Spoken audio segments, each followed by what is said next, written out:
A leader has to take the risks. Teamwork makes the dream work, man. I agree. And sorry about my background setting. We're still like getting situated and yeah. Okay, so tell me where you moved. Where are you now? And where in the world is Patricia Kara? Right in this moment, I'm in Florida. So Okay. yeah, I just got back from Chicago and LA and just got here. So just been all over the place lately, which is a Okay, good thing. I love it. I want to know what are you doing going all these different places? Like tell me a little bit of a like are you just vacationing? Are you just living Oh the God. dream? Are you meeting new people, making new friends? What are you doing? Actually, all the above. I shouldn't say not vacationing because it is a vacation, sort of. I make sure I make time for vacation in between all the work stuff. Chicago is family, but it was also promoting my book and introducing it there. And there was a Greek media event, and I'm part of that. And so it was great. My book had just come out. LA, obviously, lived there for a long time, and had some stuff going on there with the book and everything else. And where was I? Before that, I was actually on a cruise for a job for Princess Cruise Lines, which was amazing for 2 weeks. And now I'm here in Florida and getting ready to jet set again. I love it. You are absolutely living the dream. Just wrote a new book called Dream On Now, Deliver. All right, Dream On Now, Deliver. The no nonsense guide to achieving success in the entertainment industry. Okay, so let's talk about the book. Why did you write the book? What makes you the authority to write a book? This is what I want to know. This is something I've been wanting to write for probably the last 25 years. It's my experience. I've been in the business for 35 years. And over time, I would see people struggling, or people would reach out to me and ask me, well, how did you get started? How do I go about being in the entertainment business? And I know how tough it was for me when I started. I was 15. I didn't know where to go. I had the yellow pages. And I would cold call agencies. I would ask anybody that may know any information about the entertainment business. So I would ask the question. So I know what that felt like and what a struggle it was for me, that I decided I'm going to pass that information on. I've always helped others along the way. And then when I was on Deal or No Deal, I had even more people approach me, asking where to go, what to do, whether it was, a teenager or whether it was a parent, asking me.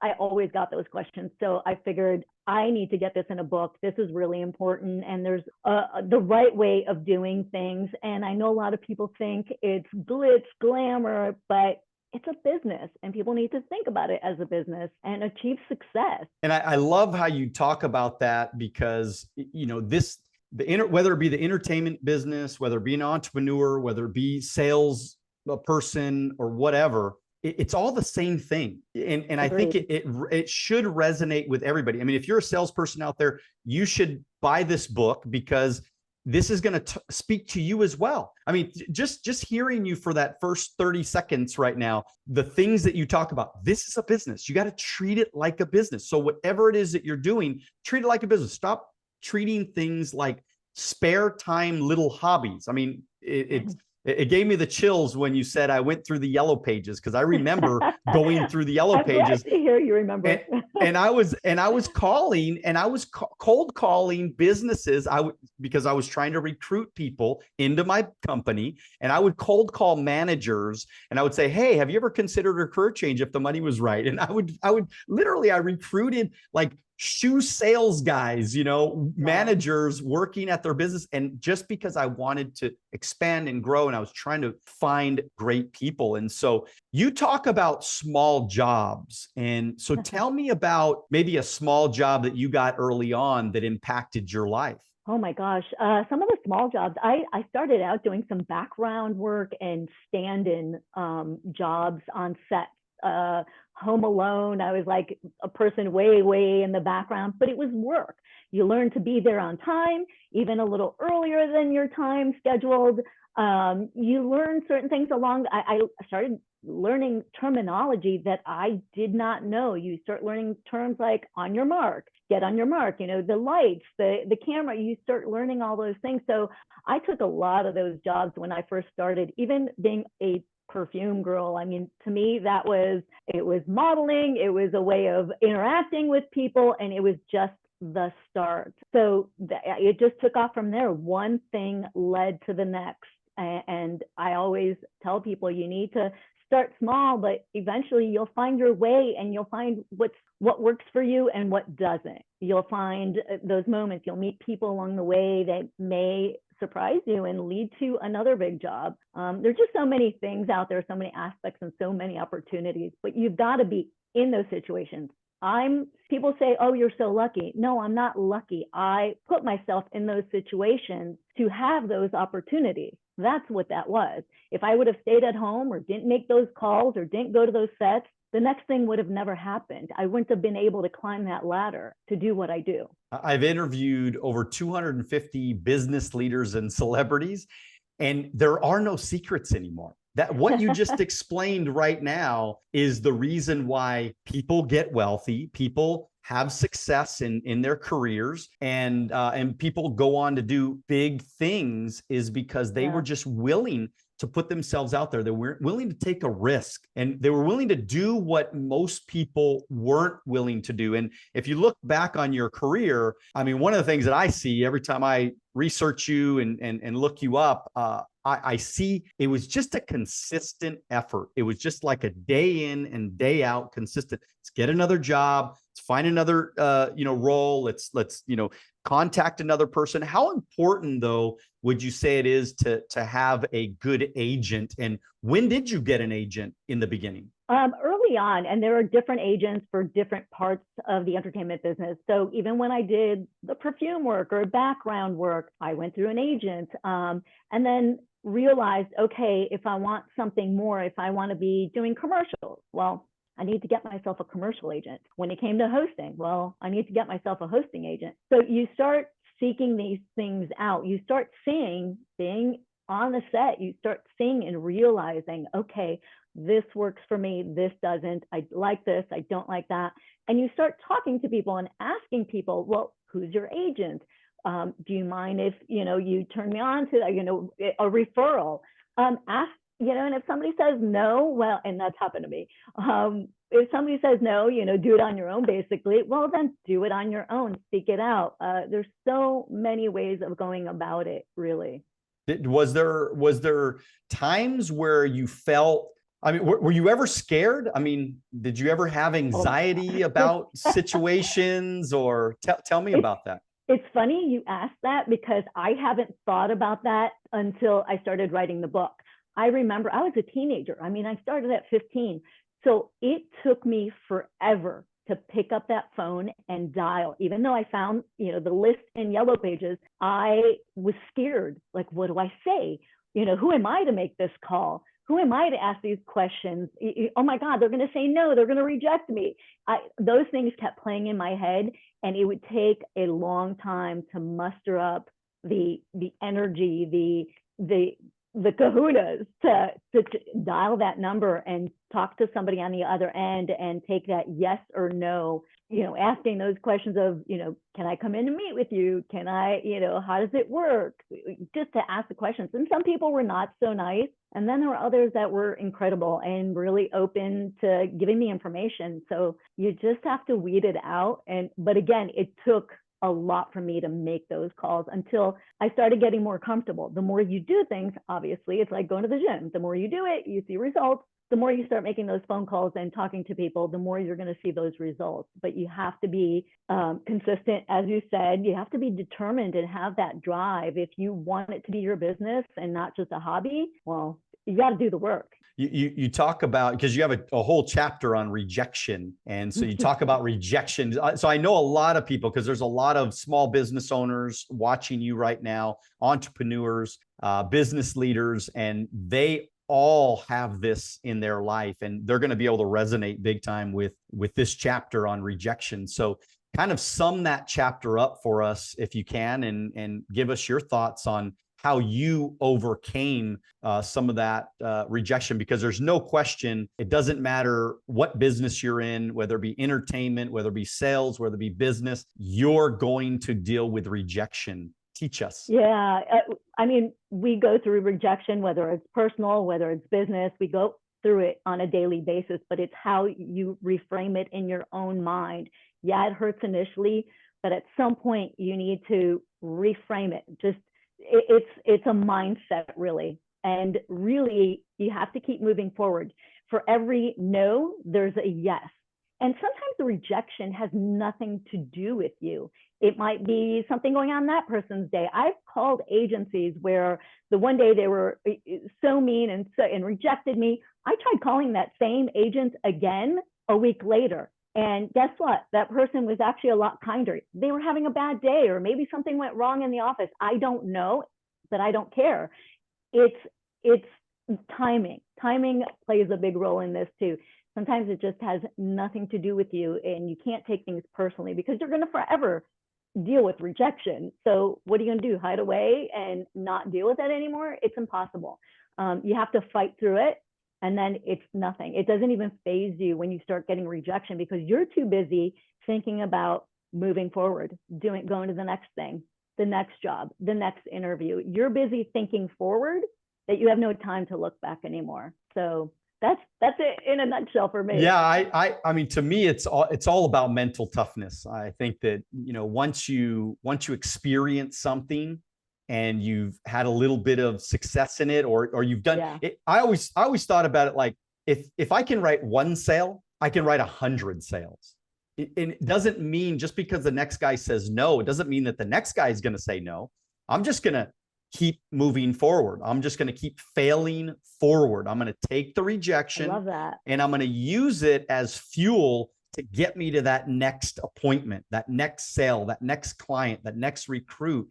And I'm not going to stop until I get the job done. And that's it. I'm like, and it's almost like a feeling of, I'm not taking no for an answer, Patricia. Yes. I'm not going to take no for an answer. I'm going to do what I set out to do. And nobody or nothing is going to stop me from accomplishing it. Yes, I'm going to fail. Yes, I'm going to have hard times. Yes, people are going to reject me. Yes, it's going to be uncomfortable, but I don't care. I'm going to do it anyways because I know my vision and I know where I'm trying to go. Does any of that make sense? Absolutely. I mean, you have to just have blinders on or tunnel vision, and you have that goal. You need to keep moving forward. And there's the momentum part of it. Once you start, whether you get the no, the yes, that momentum helps you to just keep moving forward and keep going. And you'll be pleasantly surprised with the feedback you'll get and the things that you'll achieve and the success that comes along the way. Again, I always say for every bad, there's good. For every no, there's a yes. So you just got to keep going to get to that yes.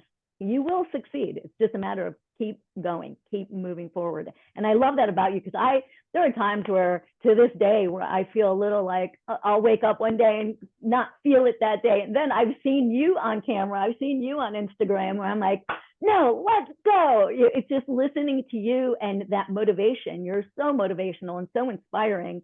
I love that. So find the inspiration wherever you can.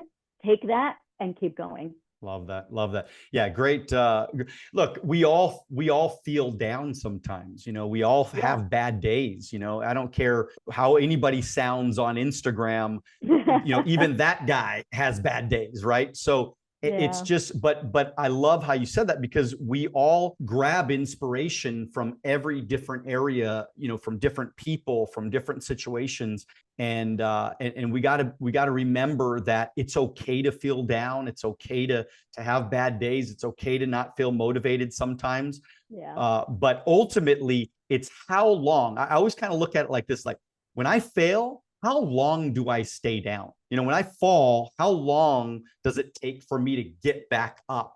And so if I fail at something, or if I try something and it doesn't work, well, am I going to stay down forever, or am I going to get back up as quickly as possible and try something else, or try it again and see what happens the next time? And so, you talk about money in your book, and is there things that you wish you knew? I mean, if you could rewind 20 years, are there some things that you maybe did or didn't do that were good or bad, or any advice that you would give people when it comes to money? I have to say, I've always been really good with my money. I mean, I came from nothing. We didn't have anything. I had to venture out on my own at that age and figure it out. So I'm very conscious. If I don't have it, I don't spend it. I think you need to be very good about your money as far as what is coming in. Yeah, credit cards are great, but you know, you don't want to go in debt. I've never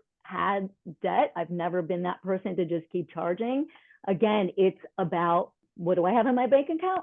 Okay, I can spend this much.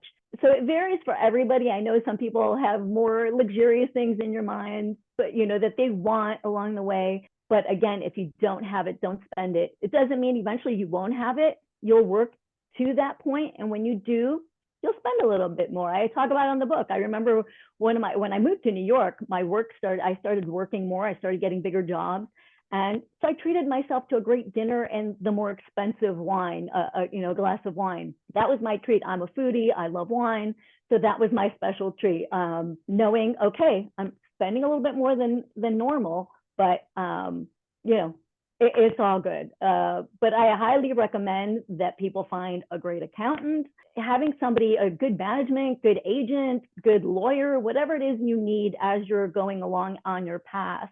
It's good to have good people around you and be very aware, but be conscious. As much as you have people working for you and with you, you still need to track everything.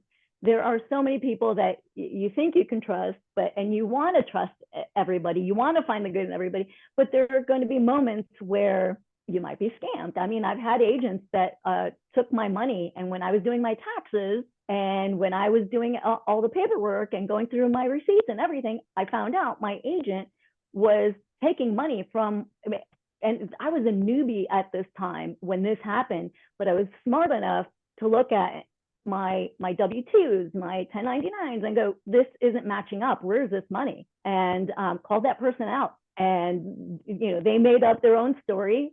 At the end of the day, I got my money. I was able to prove, well, this is what I made, and I never got it. So you have to know, again, no matter who is helping you, you need to track it for yourself. You have to be able to do everything on your, as if nobody else exists, and it's just you. Rely on you. And it's great to have that help, but just know what's happening in your business. You have to. I'm like, I'm dying excited to just say something because sorry, no, I could go on forever. No. That's not what I meant. That's not what I meant. What I meant, I was dying to say something because I agree with every word you're saying. I just wanted to say, I agree because you are okay. So look, I'm a financial guy over 25 years. I mean, I've never paid a dime in interest charges on my credit card, always paid it off every single month. You know, it's so funny. People laugh at this. I literally, this is how crazy I was about this in the beginning. And I don't do this anymore, but in the early years when I had no money, making $7 an hour, I was just trying to build my business. I was just trying to get things going. And I used to minus out. If I would spend money on my credit card, going out to dinner or something, I would come back home that night and I would minus out that money out of my check register. That's how crazy I was, because I wanted to make sure that that money was accounted for and out of my thoughts, like pretended like it wasn't there, even though it was still in the bank account until the credit card took it, you know, did the automatic draft or whatever. It was like taken out of my check register because I wanted to stay organized. I didn't want to pay extra fees. I've always, you know, if there's some little fee or something that I catch on my statement, I'll call it out and I'll go, hey, what's this fee for? What is this, man? You know, I know it's only $10, but it's like, it's $10, $10. And so I've always been very financially organized, and especially if you're in the commission business or the entertainment business, which basically is commission business.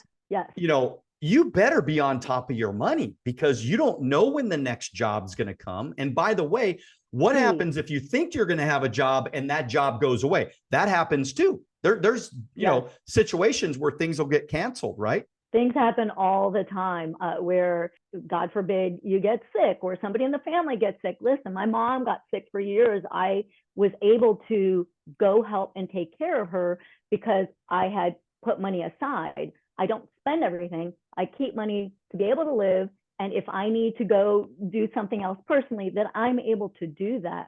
I want to know where you got that from. Where does that come from for you? Because that's really smart, and that's great that your mindset was that from the beginning. I was lucky because first of all, I think a little bit it was DNA probably, or maybe my you know what? I'm gonna give it to my grandmother, because my grandmother was always good with her money, and so I just always knew that. But I was that kid that I was always trying to make money, right? I was always, something wherever it was, even though it was $7 an hour, I was trying to make money. And but I was the person that my mom would come and borrow money from me. So she would say, do you have an extra $20? And I would give her $20. But again, not that, it was just extra laying around or whatever. But the point I'm trying to make is, like, there was something inside of me that said, I am going to grow some wealth in my life. I don't want to live paycheck to paycheck. I don't want anybody to ever have their thumb on me. I don't want to feel like I am indebted to somebody or something. I mean, I have many properties and they're all paid off. I mean, cars and all, I have virtually no debt. There's a tiny little bit of debt on one of the mortgages, but I've always kind of lived where I have emergency funds of, 3 to 6 months. I'm always, so if I see extra in the account, I'm always sticking it into savings. Now, if I need it, it's always there, but I want to kind of keep myself living broke, or at least throughout most of the years. I don't live this way as much anymore, but through the years, I always try to leave myself broke. So that way I would always have extra money to invest. So I was always thinking, I want to buy properties. I want to invest in my mutual funds. I want to invest in my stocks and things like that. Yeah, because I want it. You know what? Come on, let's be honest. I mean, I look at your life.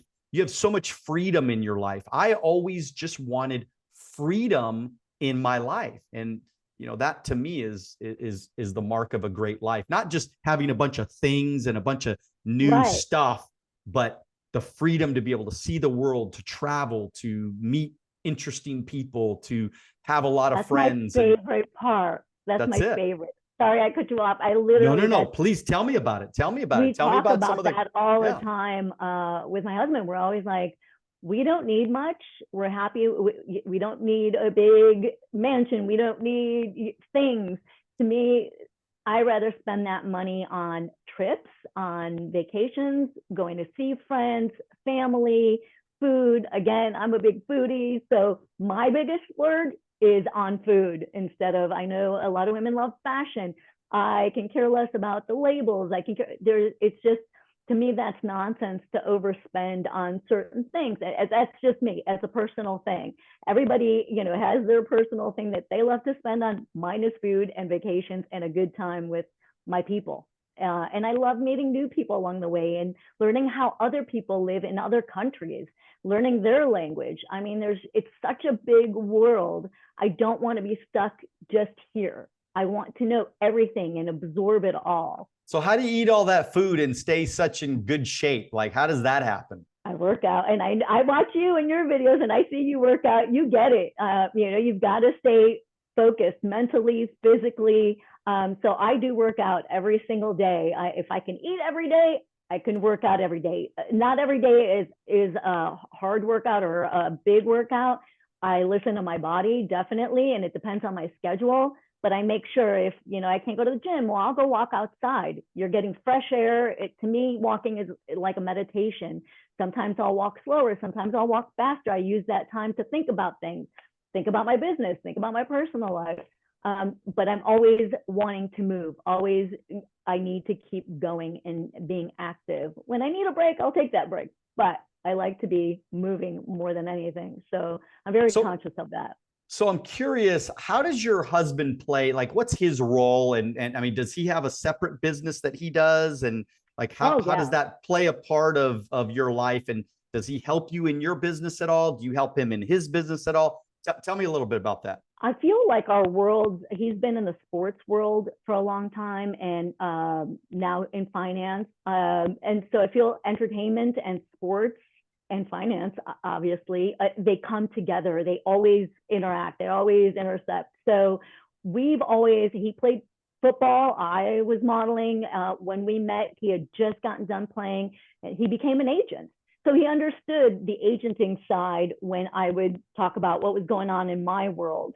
He helps his clients, helps them long-term financially, how they can invest, or with their accounting, whatever it is they need, he helps them along the way. A lot of these guys come from nothing and all of a sudden have so much. And of course, people come out of the woodwork and want a piece of it. And it's the same thing with entertainment. And a lot of people don't have good people in their lives.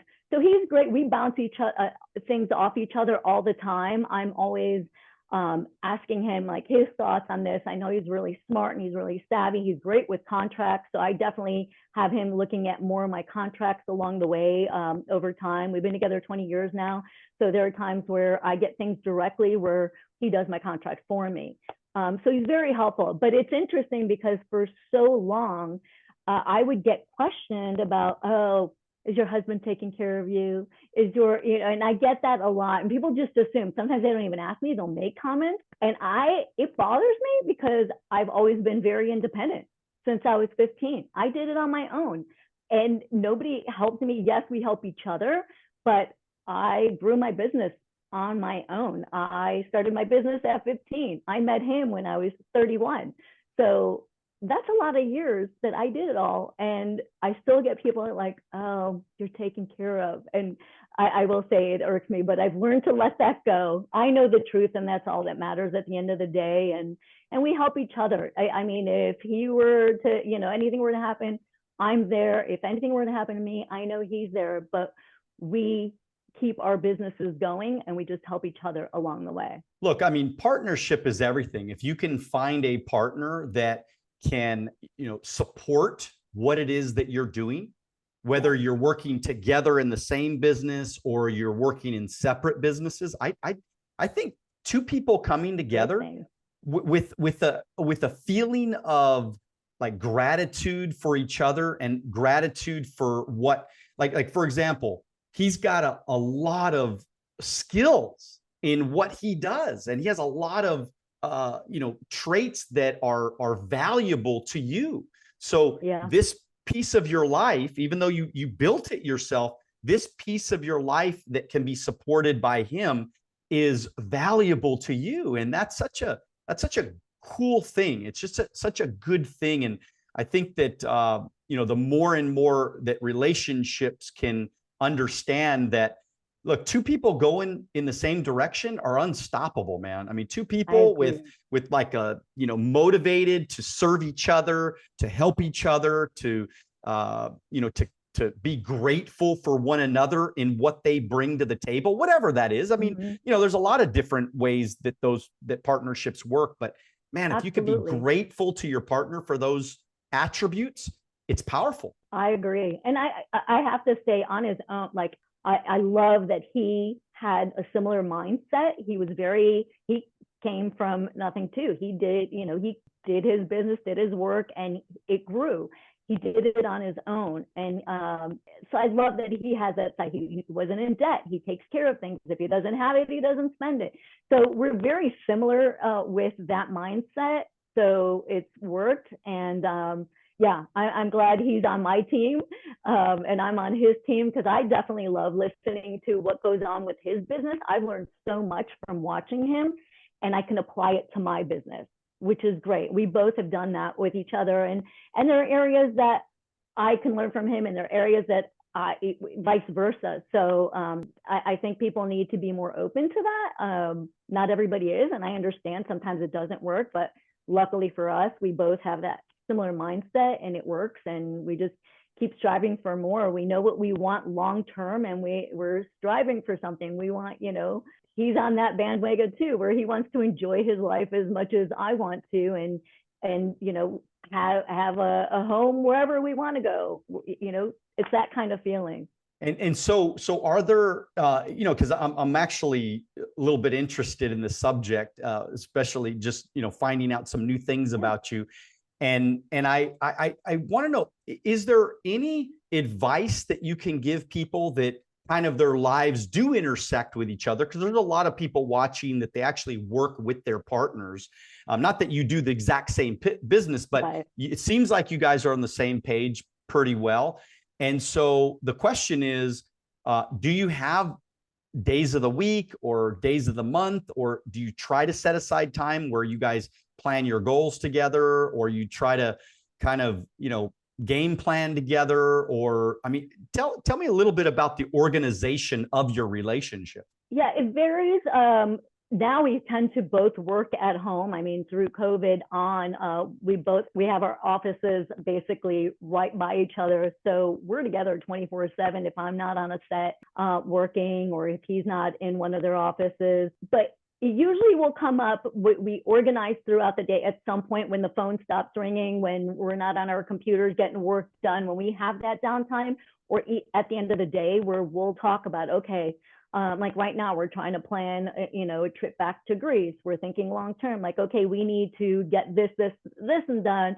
How are your dates looking with my dates, and work wise, where are we at? We take everything into consideration. We definitely put our work first, and we work everything else around it. And if we do go to Greece or wherever, whatever location, we know sometimes we have to bring work with us. So we always have our laptop, our iPad, or whatever it is. And if there's anything that needs to be done, especially for him, because he works with so many different people and he helps them in their life, that when they reach out to him, he's there for them. He's there with whatever they need. So it's a little different from me, but we make time to make those goals and work around it. But we're very understanding that things come up. You have to leave room for those things, and you just, we're understanding that, work happens, but we'll go back to what we were doing. We're going to go back to the beach and hang out, and, or go to that dinner, or travel wherever it is. It's just having that understanding and patience with each other along the way. But we do try to schedule as much. Like today, this morning we went to the gym together, walked back. On our walk, we were like, okay, what do we need to do? What's your timeline? What's your, your work dates, your whatever it is, your calls for the day? Or we start planning on that little time we have as we got to our place, and then we carried on with work. I'm like, I got to get ready. I'm going to talk to Daniel now. The key words really are the patience and flexibility, because I think that, ultimately you are in business with each other. I mean, the way it sounds to me, you're basically, absolutely, your businesses has collided. Well, first of all, because you're in a relationship, your life is collided together. And so I think it's wonderful that, because sometimes, I've had agents where they said, well, I can't show up tonight because it's my wife's birthday. And, which it's great. I mean, I think it's wonderful that it's your wife's birthday, but you were supposed to be here to grow your company, to grow your business, to get, to see these clients, to make money for your wife and your family and your, everything you're trying to accomplish. So by you not being here is actually hurting your family and your business and ultimately your wife. Would it be okay if maybe you take your wife out on Friday night instead of Wednesday night, and take her out on Friday night? Like, does it really matter that much to take her out on Friday night versus Wednesday night, when Friday night you have nothing going on, Wednesday night you have a lot going on? What do you think about that? It's funny you say that, because just last year on his birthday, I can't remember what it was I was doing, but I'm like, babe, I know it's your birthday that day, but I've got blah, blah, blah. And he's like, yeah, it's another day. He's like, we can celebrate over the week. Like, we're not fazed by that. And we just do what we need to do, and we celebrate when we can. I don't think a day apart or a few days or the following week makes much of a difference. But I know people that are sensitive to that. I have certain friends that literally are very sensitive, that if we're not celebrating that day with that person, or if their loved one isn't, they take it personally.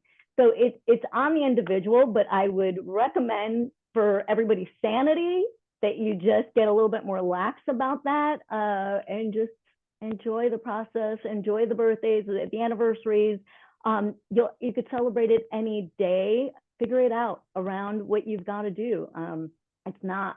I don't find it to be that big of a deal, and it's the same vice versa. He's been out of town every year for my birthday. It falls around in Indianapolis. What's it called? The Combine for football, and it always fell on my birthday every year for years. So he's like, I can't be with you on your birthday. Okay, we'll celebrate when you get back. It's just that's the way we do it, and it's been good. I again, I recommend it for everybody to just be a little bit more lax when it comes to some of those things. Yeah, that is like wonderful relationship advice right there. Without a question, that is everything. Flexibility, patience. Okay, let's get back to the job. Some professional etiquette or practices that young actors, actresses, models, whatever have, what are some of the just little things that they need to remember when they go on set, or they're dealing with maybe somebody that, is running the show or whatever? I mean, what are some of the things they should think about? Gosh, definitely if you're booking jobs through somebody, write a little handwritten note. That goes a long way at this point. I just did a job, as I said earlier, for Princess Cruise Line.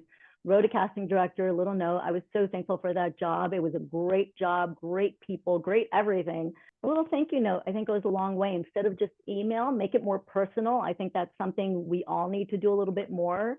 Working on set, for me, I like to stand back and observe for a while and kind of take it in. Sometimes you're on a set for a day. Sometimes it's a week or a month, but being a chameleon and kind of watching what's going on and know when to talk or when you need to be on a job, and you need to be mindful of what's happening, because there are other people on set who are doing their job, and it's not the time to be social or never the time to gossip. But you have to be mindful of everybody and their surroundings. There's, the camera guy, the lighting guy, the producers, the directors. And sometimes when you try to talk to somebody during a shoot, or even when it's on the quieter side, they're in their head working out whatever it is. It's a work day. They're doing their thing.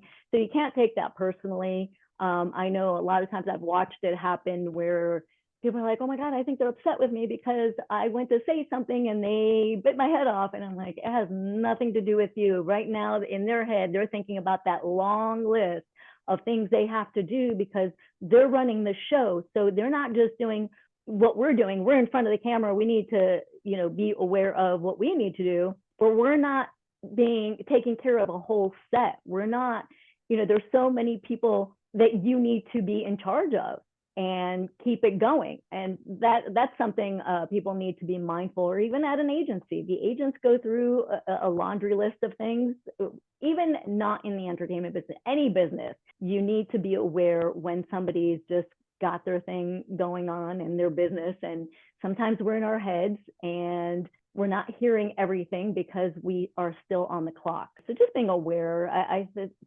think most people are, but there are definitely a lot of people that are not. So that's a good reminder to just be aware of your surroundings.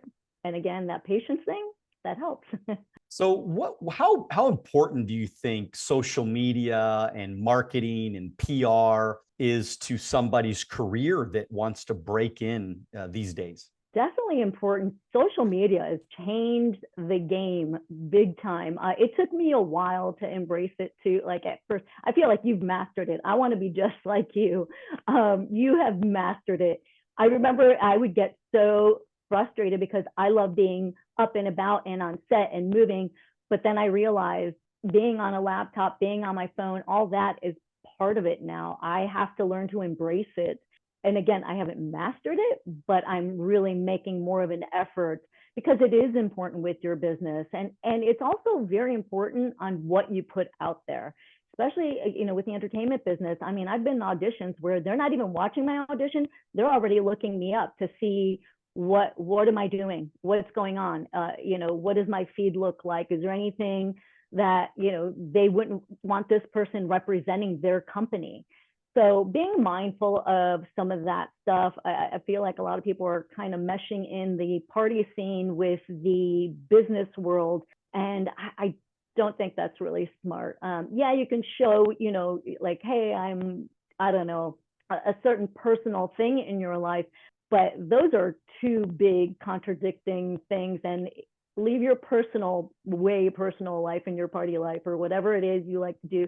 Sometimes those are things better kept to yourself, or between your friends. Maybe that's something you text to each other with your friends. I don't know. But when it comes to your business, I think people need to be more mindful of what they're putting out there, because whatever it is you're putting out there stays out there. And that could come back to haunt you. You can lose a job because of that. I am always mindful. I remember I almost lost a job, an infomercial job for a product that it was a beauty product, but they almost didn't want to hire me because they saw I had done a swimsuit ad. It was tasteful. It was a swimmer's ad. And I had a calendar actually as well, but they almost didn't hire me. But they looked at everything and they knew it was okay. It's her calendar. It's a job. So they ended up hiring me. But I almost lost it because of something they didn't think it was, up to par with what their company is. It's so wild. Stuff like that. It's wild because I don't think people completely grasp the fact that we are living in a world, good or bad. I always say this, like, I'm not saying it's good or bad. I'm just saying Agreed. It is what it is, right? And you either fight the system or you work within the system. But what's interesting, especially a lot of people that are trying to get clients or, trying to do any type of business. I mean, people don't realize that now it's like your business card. Your Instagram is your business card. So I 20 years ago, I handed you my business card and you're like, okay, is this a nice business card? Oh, the picture is nice. Or, oh, the logo's nice. Or, you would never put out like a crappy, photocopied business card, right? Like with a little crappy piece of, or the quality of the card had to be like nice paper and, like it was clean. Because if somebody handed you something that was a Xerox copy with a little piece of paper, you would be like, come on, this guy's a joke. That's, why would I want to do business with this person? The same thing goes when we're talking about our social media. And mine, of course, is not perfect. And of course it's, there's so many, there's so many, more things that I wish I could do. But the bottom line is if I want to do business with somebody, I'm going to look them up. Yeah. That's the first thing I'm gonna do. I'm gonna Google their name. I'm gonna, look up their Instagram, and I'm gonna say, okay, what does their Instagram look like? What kind of person are they? And then what's interesting is you see so many people, especially in my kind of business, just the sales business, and there's like all their pictures are like pictures of their dog. I mean, they don't even have a picture of themselves on their social media. So how am I supposed to? Yeah, how am I supposed to actually know anything about this person if they don't have any content at all? And so again, to everybody that's watching, please, if there's anything that anything that you remember, you're going to remember a lot of cool things about this podcast. But one of the things is just get your social media to a place that looks really professional and solid. If you want to share pictures of your dog, like Patricia said, just send it to your friends or send it to your, and again, I'm not saying you can never send pictures of your dog. If you want to do one or two, here or there. Every once in a while, yeah, that's fine. But I want to see your face. I want to also hear your voice. I think hearing your voice is very, very important. I want to hear your voice. I want to hear what you sound like. And I want to hear also, I want to see if you can form the cool thing about you doing a podcast is you could take this podcast. Personality. Exactly. You could take this podcast. I could send you the raw footage. You could take the podcast and you could have somebody edit it for you, cut it up for you, and all these little pieces, and you could post. And it doesn't even have to, I don't even have to be in it. It could just be clips of you in this podcast talking about the things that you believe in. So that way, when somebody looks you up, they're going, oh my God, she's really bright. She's really smart. Because and I know there's a lot of talent people out there that they're looking at you and they're saying, okay, there's 100 million other women that are beautiful women, but The talent wants to kind of work with somebody that's pretty and smart. I don't know, maybe I'm wrong, but No, that's kind of, is there any? it's funny. It's funny. Sorry. I just went through that with my job for Princess Cruise Lines. They wanted to see, the audition was, they want to see how you look, but they want to hear you talk, and they'll ask questions, any audition, they'll ask questions to get to know your personality, to see what are you like, what do you talk about, can you handle being on set with other people. They want to see what, they're going to be on set with you for a while. They want to know that you're going to work well with others, and that it's, there aren't going to be, hopefully there are no red flags. So yeah, I think you're right. I didn't think about the vocal part. You want to hear people's voices, but honestly, in every audition I go to, that's what it is, or any self-tape I do. Those are the questions asked because they want to know you can walk and talk. That's it. Walk and chew gum at the same time. So, all right, you dedicated the book to your mom. Can you share any information about your mom and how she influenced your life? Oh my gosh, yes.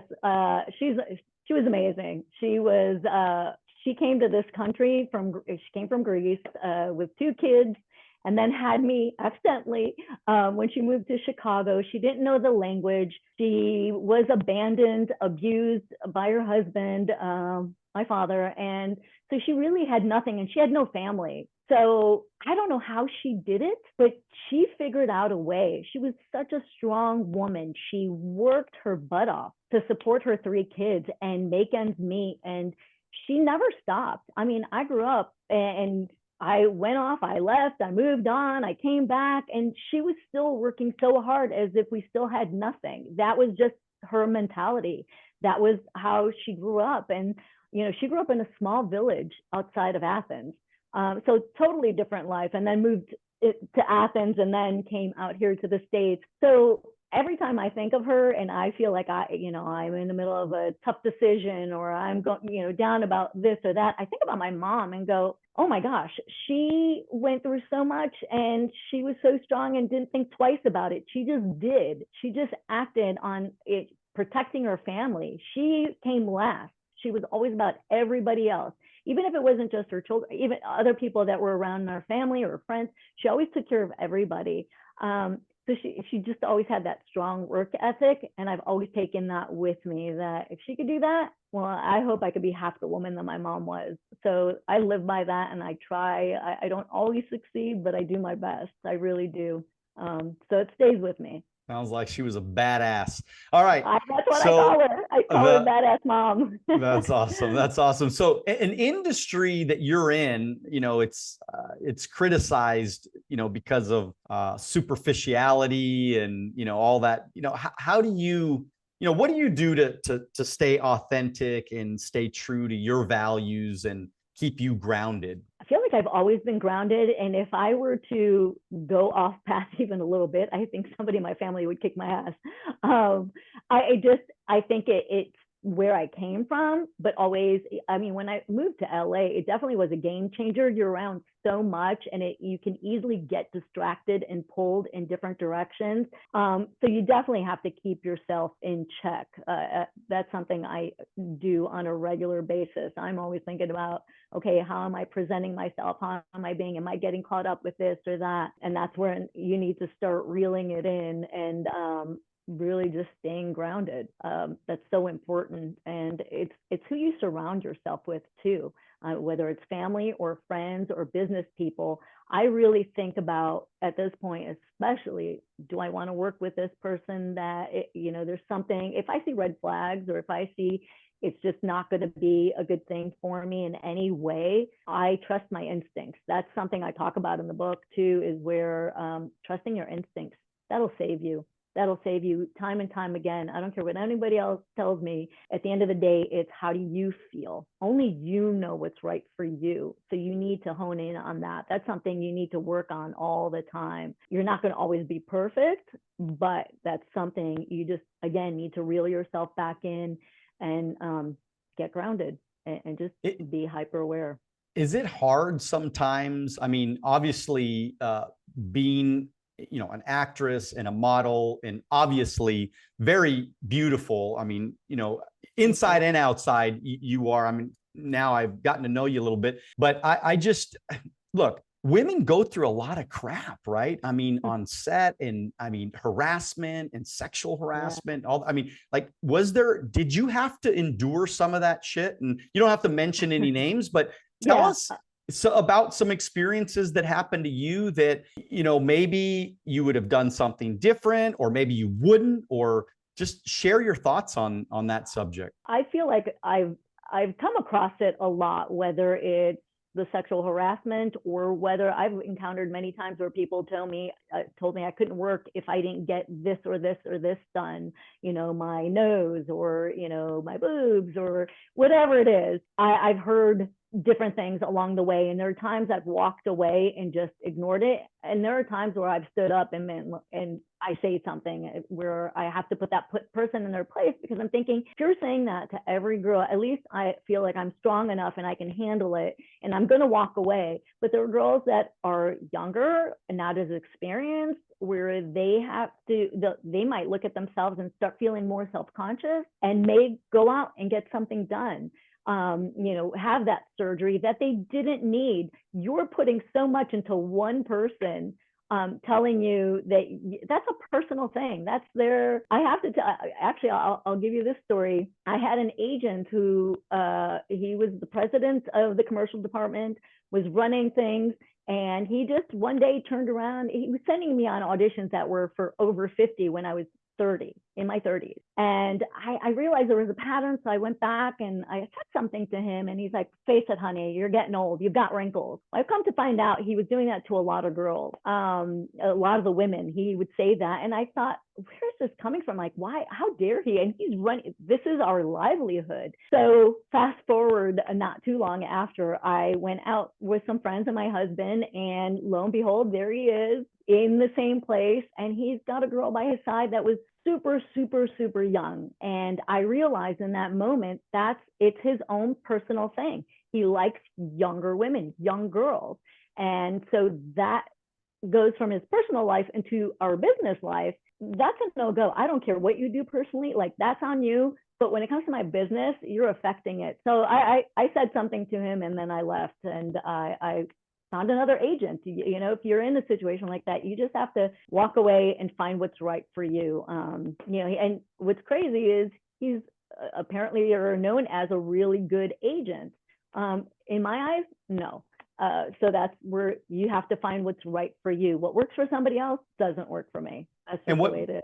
What's cool, and why I loved your book so much, is because you did talk about money. And the truth is, and like we talked about today, it's so important that you manage your money correctly, because you managed your money in a good way, it gives you a little bit more strength to stay you. Nobody can change who you really are, because you're not desperate. Yes, you want the job. Yes, you want to continue to make, to do business and create, more, you want more opportunities. But if it doesn't feel right, if it doesn't feel authentic, if you don't feel like this is going to serve you well, then you just don't do it, because you have emergency funds, you have enough money to keep you going. You're not willing to sacrifice your integrity for a job, which is going to end in a day or a week or a month or what, you know what I mean? You don't sacrifice that. Is that? I think it's harder for when you're younger. I get it. It's a learning process. So that's why this book was so important to me, is because I went through all those stages, and I know what I will put up with and what I won't put up with. I know when to walk away. I know when to fight back. But it was something I had to learn. I didn't always do it right. I didn't always know the answers. It was just something I had to deal with. And there were personal things that happened to me that I was like, okay, there were times I was petrified to say anything, because how is this going to affect me? Oh, is this going to, are they going to call my agent and tell them I'm a horrible human being because I didn't go along with this or that? It took some time to really work that muscle of saying no when I needed to say no, walk away, just know that to me is a big thing, just knowing when to walk away. And I know I said it, but I feel like I always need to say it again and again, especially for the younger generation. because they haven't honed in that muscle. They haven't honed that in. It's something you need to keep working on. And it's okay if you don't get it right and things don't happen the way you want it the first time. You'll do better next time. Learn from that situation, take it in and go, no, I will not accept that the next time. If this ever happens again, I'm going to do it this way. And just keep that always in mind in the back of your head. And you'll find that strength. You just got to keep doing it and keep protecting yourself, defending yourself. It's just something you need to just keep working on. Yeah, Gotta be I'm the not hardest finding thing. No, it's got to be the hardest thing. I mean, I can't even imagine. I mean, just being a woman in, now I think this is the decade of the women. I think women have more power than ever. I think women are badasses in today's world, but if there's still a lot of that going on, it's still not easy where crazy. you're labeled as, I'm sure it goes on, especially in Hollywood, maybe not in the business world as much, but especially Hollywood. And I mean, to go through some of the things that you guys have gone through to kind of rise up and to continue on. I mean, obviously we've heard the stories. I mean, the Weinstein guys and imagine all the women that did crazy, stupid stuff with this guy just because they wanted a job. I mean, first of all, disgusting. All right. Second of all, I mean, that. Your integrity. I mean, where, I don't know. That feeling inside, I can't even imagine that feeling inside. You went and did this because thinking the outcome was going to be that. And it must mess with that. In their head mentally, it's got to mess with you knowing that you took the bait basically, and it wasn't worth it, and it's never worth it to put yourself in that position. You've got to live with you. So again, for those women that go through that, I say walk away, run. Don't even walk, just run. If it doesn't feel right, run. Get out of there. I don't care what you need to do, fight. Whatever it is, if you're in that situation where you need to fight it and get out and call these people out. I think for a long time women were afraid to call people out, but I think the fact that more people are, it's needed, because then you discover that it's not only happening to you, it's happening to like hundreds of other women by that same person. You're not the only person. You're not. And when you're in that situation, I have been, you feel alone. You do feel alone, but you need to remember that you're not. And then you'll discover there are so many other people that went through it, and you've got to find a way to shut that person down. At least try. It doesn't always work out the right way, but you've got to try. You can't leave that alone. Something has to be done. Words of wisdom by the author of Dream On, Now Deliver. Dream on. I mean, you got to keep dreaming bigger. You got to keep dreaming. Always. And if you're gonna dream, you might as well, deliver though, because you can't just keep dreaming. I think everybody thinks, everybody watched The Secret and they're like, I'm just going to keep dreaming. I'm just going to keep thinking. I'm just going to keep visualizing. But they don't remember that they're visualizing so that they can take action. You have to take the steps, right? Exactly. It's the action that gets you to that goal and that success. And so tell us about the next projects you're working on, anything big you're working on right now, anything you're thinking about doing, any causes that you're a part of that you want us to know about. And of course, how do we connect with you? I'm definitely, since the book just launched, I'm trying to figure out all the book tour right now between LA, Florida, New York, Baltimore, Boston, Chicago. I want to go everywhere, but I'm already thinking about writing another book. I'm thinking about writing a deal book, because I was on the show for so long, and there's a new version coming out that I'm not going to be on, Deal or No Deal Island.